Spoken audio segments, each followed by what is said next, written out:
শুনলাম আমাদের ডায়মন্ড হারবারের মাধবপুরের আবর্তন মাঠে নাকি ভূতেদের বিয়ে উপলক্ষে প্রীতিভোজ খাওয়ানো চলছে।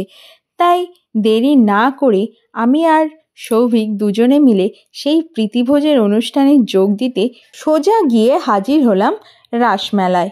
গিয়েই প্রথমে কিন্তু ভূতেদের বিয়েতে উপস্থিত হইনি। প্রথমে দেখলাম মেলাতে কি বসেছে।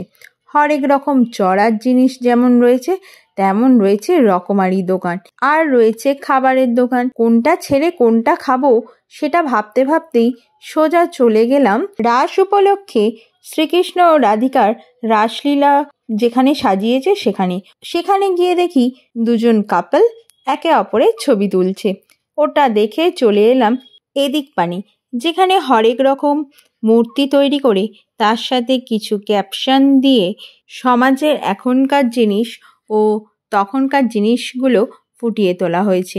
এরপর চলে গেলাম সেই যেটার জন্য এতক্ষণ ধরে অপেক্ষা করছিলাম, ভূতের বিয়ে, সেইখানে উপস্থিত হলাম। দেখতে কিন্তু বেশ মন্দ লাগলো না এই ভূতের বিয়ে। কার বিয়ে বলুন তো? আরে আমাদের ব্রহ্মদত্তি আর শাঁকচুন্নির বিবাহ উপলক্ষে এখানে প্রীতিভোজের আয়োজন করা হয়েছে। ওখান থেকে ঘুরে সোজা চলে এলাম মেলার অন্যান্য দোকানগুলোতে।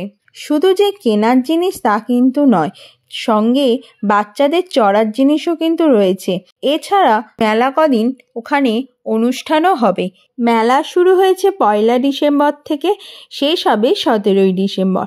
মেলায় দুজনে ঘোরাঘুরি করে আমি একটা মকটেল কিনে খেয়ে দিয়ে তারপরে দুজনে একসাথে বাড়ির উদ্দেশ্যে রওনা দিলাম।